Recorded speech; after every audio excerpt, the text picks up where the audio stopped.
শিক্ষাই জাতির মেরুদণ্ড। কিন্তু বাঙালি জাতির মেরুদণ্ড যে এতটা দুর্বল হয়ে গেছে তা আসলে বলার মতো নয়। যদি কোনো জাতিকে তোমরা ধ্বংস করতে চাও, তবে তোমরা তার শিক্ষা ব্যবস্থাকে আগে ধ্বংস করে দাও।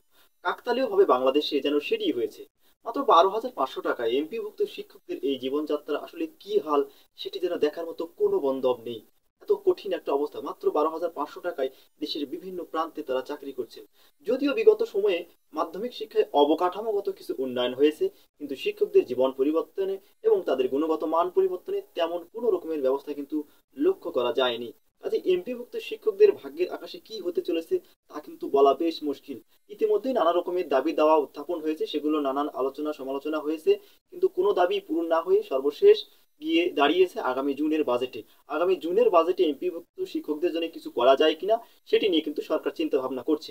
আমরা এটি বলতেই পারি যে রাজনৈতিক দলগুলো কিন্তু তাদের বক্তব্যে অনেক কথাই বলে থাকে, কিন্তু কাজের ক্ষেত্রে কিন্তু বাস্তবে সেটা আমরা কোনোভাবেই ভালো কিছু লক্ষ্য করি না, কারণ রাজনৈতিক দলগুলো তাদের রাজনীতির মতাদর্শের উপর ভিত্তি করে বক্তব্য দিয়ে থাকে। এখন যে সরকারটি আমাদের রয়েছে সেটি কিন্তু রাজনৈতিক সরকার নয়। এই সরকারের কাছে কিন্তু আমাদের শিক্ষকদের অনেক বেশি প্রত্যাশা রয়েছে।